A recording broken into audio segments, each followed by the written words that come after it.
আজকে আমার গতকালের বেঁচে যাওয়া মুগের ডাল দিয়ে কিভাবে মুগ কচুরি বানাই আপনাদেরকে দেখাই। দেখুন, কালকে ডাল বানিয়েছিলাম মুগ ডাল, তো সেই মুগ ডালের কিছুটা অংশ বেঁচে গেছিলো কাল। আজ হঠাৎ মনে হলো সকালে জলখাবারে কি বানাবো, তো এই মুগ ডালটার কথা মনে পড়লো, তাই ভাবলাম মুগ ডাল দিয়ে একটু কচুরি বানিয়ে আপনাদেরকে দেখাই। এখানে গ্যাসে আমি একটা ননস্টিক ফ্রাই প্যান বসিয়ে দিয়েছি, গ্যাস অন করেছি। তাতে খুব সামান্য 1 চামচ কিন্তু তেল দিয়েছি, খুব সামান্য তেল, 1 চামচ তেল। এই তেলটার মধ্যে আমি সবার আগে কি করব, 1 চামচ বেসন দিয়ে একটু নাড়াচাড়া করব।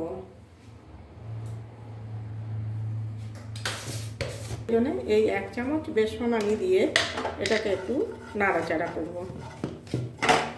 নাড়াচাড়া করে যখন একটু লাল লাল হয়ে আসবে, একটা সুন্দর গন্ধ বের হবে, সেই সময় আমি মুগ ডালটা এতে দিয়ে দেবো। এটাকে আমি এখানে দিয়ে দেবো। এবার এটাকে নেড়ে নেড়ে আমাকে ঘন করতে হবে, যেরকম কচুরি আমরা পুর বানিয়ে থাকি, ডালের কচুরি পুর যেভাবে বানিয়ে থাকি সেরকম। বেসনটা দেওয়ার অর্থ যে বেসনটা দিলে খুব তাড়াতাড়ি এটা ঘন হয়ে যাবে। এবার এইভাবে নাড়তে নাড়তে এটা আমি ঘন করে নেবো, একদম টাইট করে একটা পুর বানিয়ে নেব।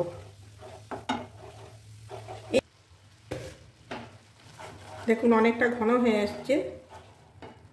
আমি কিন্তু মুগ ডাল ভেজে নিয়ে করেছিলাম, কাঁচা মুগের ডাল নয়।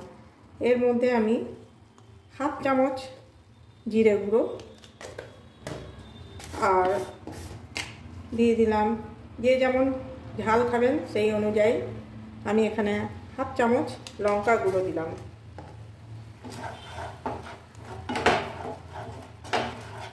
এবার এটাকে খুব ভালো করে নাড়াচাড়া করে একটা ঘন পুর তৈরি করে নিতে হবে।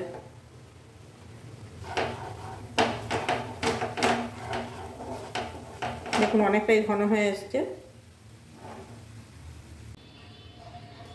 আর এর মধ্যে একটা সুন্দর গন্ধ আনার জন্যে আমি খুব সামান্য 1 চিমটি হিং দিচ্ছি। এর একটা সুন্দর ফ্লেভার আসে। এবার দেখুন এই ডালটা কতটা ঘন হয়ে এসছে। এখনও আরেকটু হবে, তাহলেই আমার এই কচুরির এই ডালের পুর রেডি হয়ে যাবে।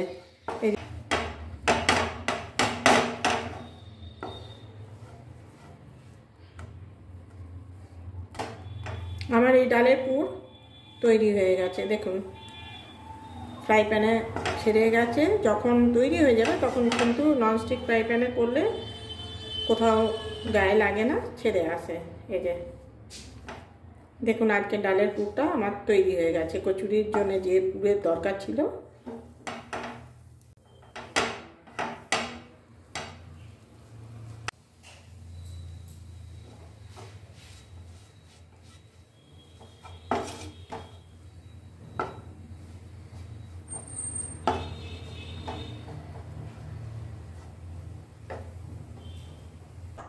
মাঝারি বাটির 1.5 বাটি ময়দা নেওয়া হয়েছে।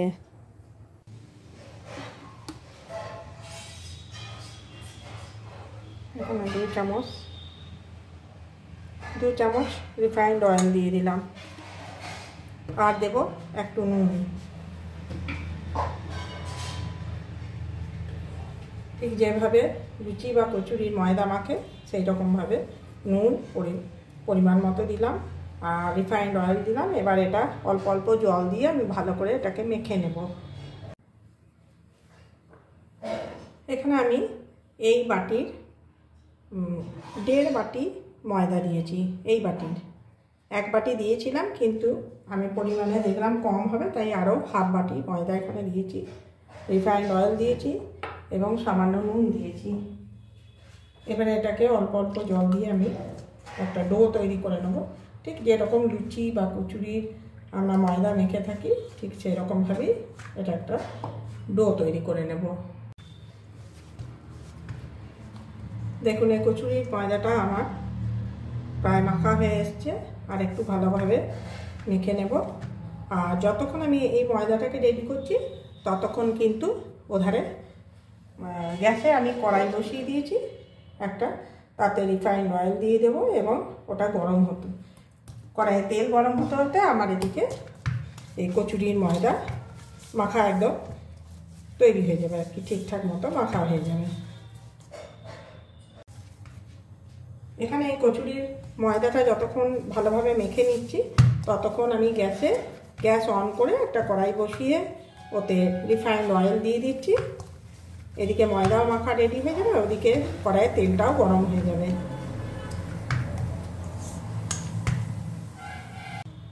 এদিকে আমার পুরটা রেডি হয়ে আছে, ঠান্ডা হয়ে গেছে। এবার আমি এই ডো থেকে ছোট ছোট লুচির মতো লেচি কেটে নেব।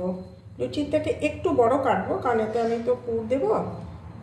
একটু বড় এইরকম সাইজের লেচিগুলো কেটে নেবো, এই যে এরকম সাইজের। এটা অবশ্য নির্ভর করছে যে যেমন চাইবেন, একটু বড় ছোট করতেই পারেন। এবার এগুলো এরকম করে প্রথমে গোল করে নেব এবং তারপর দেখুন এরকম একটা বাটির মতো করে নেব।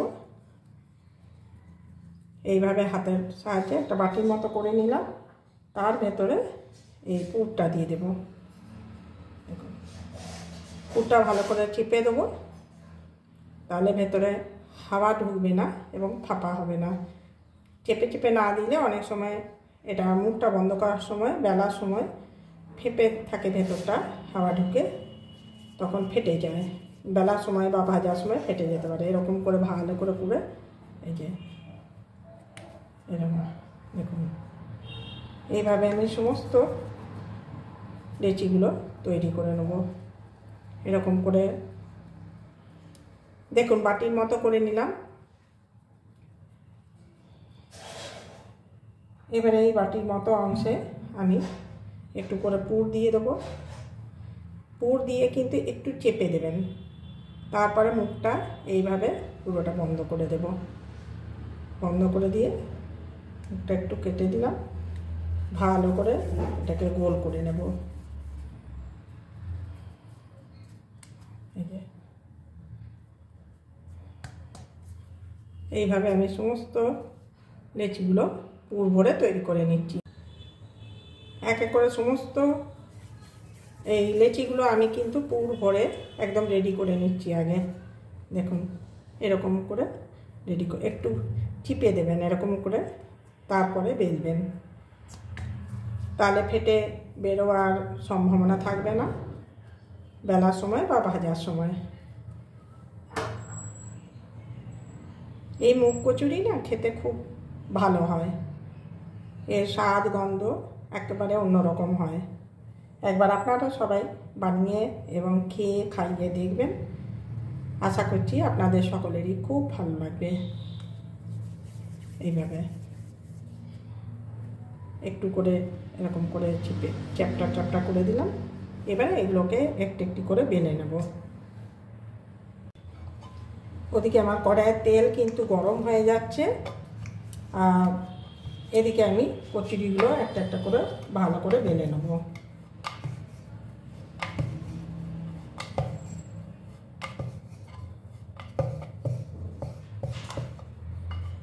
বেলার সময় খুব সাবধানে বেলতে হবে।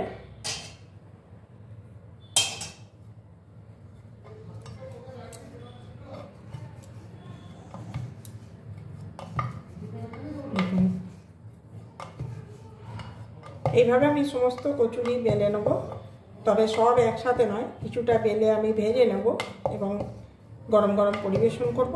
তারপরে আবার কিছুটা বেলে ভাজবো। এই যে এইভাবে দেখুন আমি বেলে নিচ্ছি।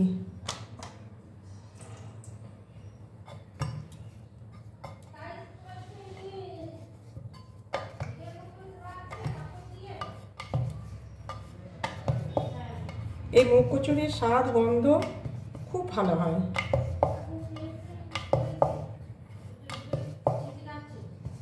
দেখুন এইভাবে সমস্ত কচুরি আমি কিন্তু বেলে নেব এবং তারপর আমি কড়াইয়ে ডুবন্ত তেলে ভাজবো। এখানে তেল গরম হয়ে গেছে, আমি পরিমাণ মতো ডুবন্ত তেলে যাতে ভাজা হয় সেরকম তেল দিয়েছি, রিফাইন্ড অয়েল দিয়েছি। এবারে এক চিমটে এরকম ময়দা দিয়ে আমি দেখব তেলটা গরম হয়ে গেছে। তেল ভালো গরম হয়ে গেছে। আমি এবার এগুলো ভেজে তুলব।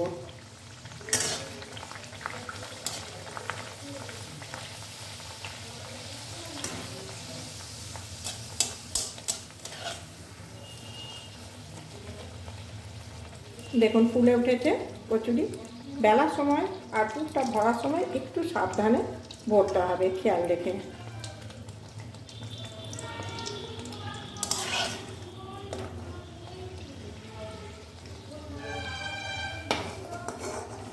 একটি একটি করে ভাজবো এবং একটি একটি করে আমি তুলে নেব।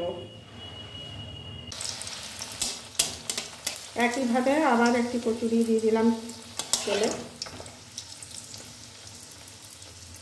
দেখুন এটাও ফুলে উঠেছে, হয়ে গেছে। এইভাবে তেলটাকে সাইডে রেখে ঝরিয়ে নেবেন। যতটা পারা যায় এইভাবে তেলটা ঝরিয়ে নিয়ে তারপরে থালায় নেবেন।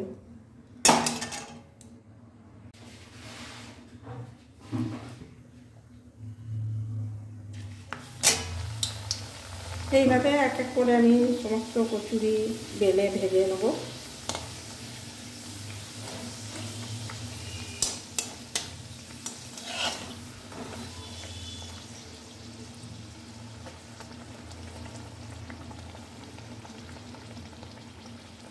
দেখুন ফুলকো ফুলকো মুগ কচুরি আমার আজকে তৈরি হয়ে গেল।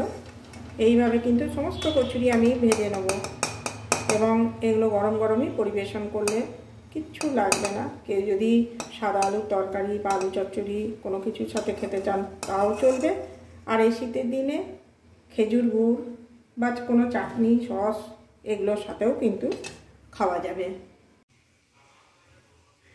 আজকে আমার এই মুগ কচুরি তৈরি হয়ে গেছে। আমি প্লেটে সার্ভ করে দিয়েছি। দেখুন এই শীতের দিনের নলেন গুড় আর ধনেপাতার চাটনি সহযোগে।